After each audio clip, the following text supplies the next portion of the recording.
एक सेठ जी बड़े कंजूस थे।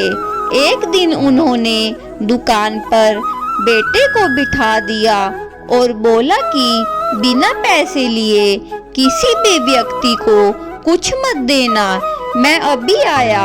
अकस्मात एक संत आए जो अलग अलग जगह से एक समय की भोजन सामग्री लेते थे।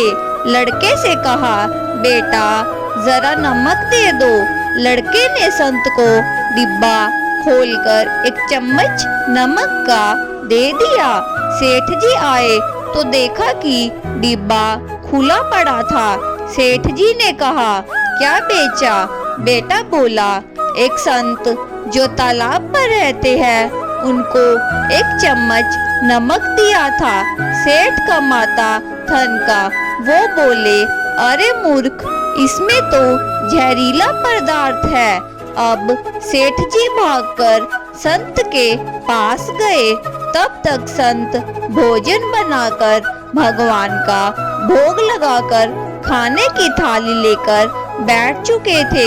सेठ जी दूर से ही बोले, महाराज रुकिए, आप जो नमक लाए थे नमक नहीं था बल्कि एक जहरीला पदार्थ था।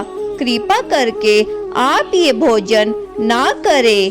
संत जी बोले, भाई हम तो प्रसाद लेंगे ही, क्योंकि भोग लगा दिया है। भोग लगाकर भोजन छोड़ नहीं सकते। अगर भोग नहीं लगा होता तो भोजन बेशक छोड़ देते। यह कहकर संत ने भोजन को प्रसाद समझकर खाना शुरू कर दिया। सेठ जी के होश उड़ गए। वो रात भर वहीं बैठे रहे।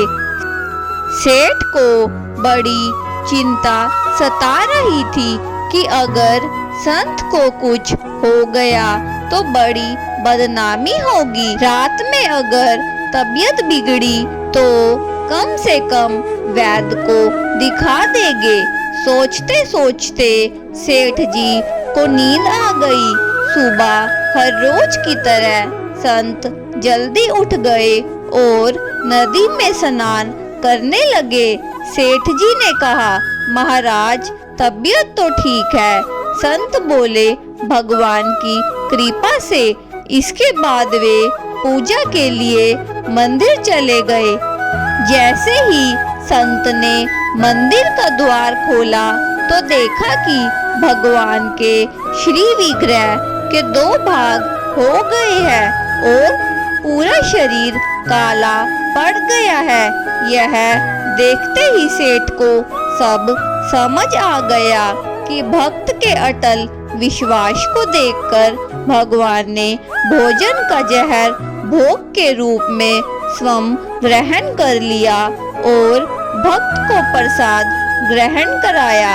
इसके बाद सेठ ने तुरंत घर जाकर बेटे को दुकान सौंप दी और स्वयं संत की शरण में आकर भगवान की भक्ति करने लगा। तो दोस्तों, इस कहानी से हमें क्या शिक्षा मिलती है? इस कहानी से हमें यह शिक्षा मिलती है कि कुछ भी हो जाए, भगवान के ऊपर से कभी भी अपना यकीन खोने मत देना। भगवान आपकी स्वयं मदद करने आएंगे। दोस्तों, मिलते हैं एक नई वीडियो में। अगर आपको हमारी आज की यह वीडियो पसंद आई हो तो कृपा करके हमारे चैनल को सब्सक्राइब और हमारी वीडियो को शेयर करना ना भूलें। धन्यवाद।